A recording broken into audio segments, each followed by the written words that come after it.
கர்த்தருக்கு ஸ்தோத்திரம். ஏசாயா புத்தகம் 54வது அதிகாரம் 10வது வசனம்.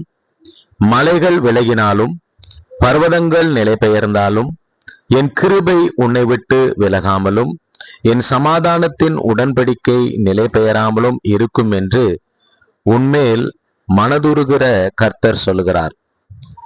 எனக்கு அருமையானவர்களே, நாம் ஆராதிக்கிற நம்முடைய ஆண்டவராகிய இயேசு கிறிஸ்து நம்மேல் மனதுருகுகிற தேவனாக இருக்கிறார்.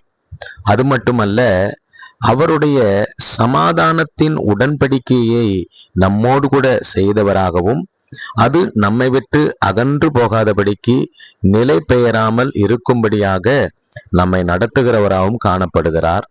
அது மட்டுமல்ல, அவருடைய கிருபையானது நம்மை விட்டு விலகாதபடிக்கு எப்பொழுதும் நம்மை சூழ்ந்து கொள்ளும்படியாக, அந்த கிருபை நம்மை சூழ்ந்து கொள்ளும்படியாக நம்மை நடத்துகிறவராய் இருக்கிறார். இந்த வார்த்தையின் அடிப்படையில நாம் ஜெபிக்கலாம். தகப்பனே, மலைகள் விலகினாலும் பர்வதங்கள் நிலை பெயர்ந்தாலும் உம்முடைய கிருபையை எங்களை விட்டு விலக்காமல், உம்முடைய சமாதானத்தின் உடன்படிக்கையை எங்களை விட்டு அகற்றி போடாமல் எங்கள் மேல் மனதுருக்கமாய் இருக்கிற நல்ல ஆண்டவரே, உமக்கு நன்றி சொல்கிறோம்.